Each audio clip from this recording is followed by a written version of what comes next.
Bonjour à tous, bienvenue dans cette nouvelle interview signée Planète Nature. Aujourd'hui, nous allons aborder un sujet qui nous concerne tous, l'écologie à l'école. Comment sensibiliser les élèves, comment agir concrètement dans les établissements scolaires.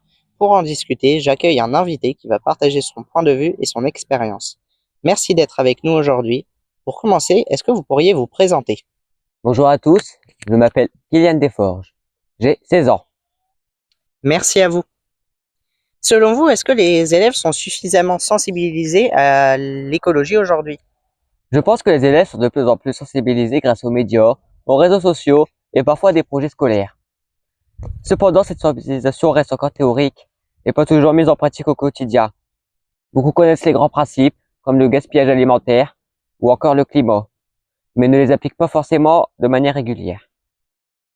Très bien. Quelles sont les principales difficultés que vous observez lors de la mise en place d'actions écologiques dans un établissement scolaire?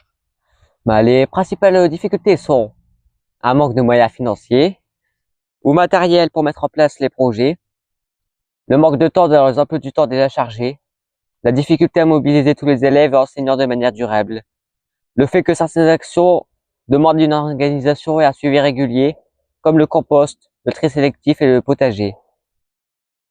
Avez-vous déjà participé ou vu des projets écologiques dans un établissement scolaire comme le compostage ou encore le recyclage? Oui, j'ai déjà vu des projets, comme la mise en place du tri des déchets, d'un potager scolaire et d'actions de sensibilisation aux économies d'énergie.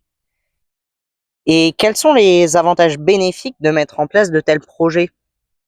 Les avantages sont nombreux. Les élèves comprennent mieux l'importance de leurs gestes au quotidien. Cela développe le sens des responsabilités et du travail collectif. L'école réduit son impact écologique et donne l'exemple. Et ces projets rendent l'écologie concrète et motivante plutôt que théorique.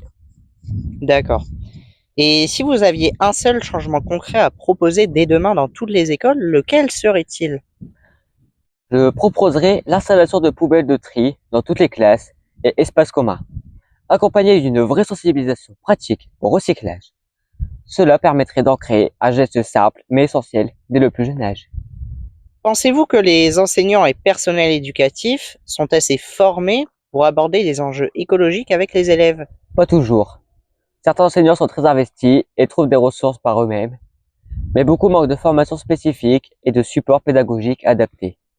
Une formation plus complète permettrait de mieux intégrer ces enjeux dans les cours de façon transversale. Donc vous suggérez que la région de France devrait permettre la possibilité de former les enseignants autrement. Oui, tout à fait. D'accord.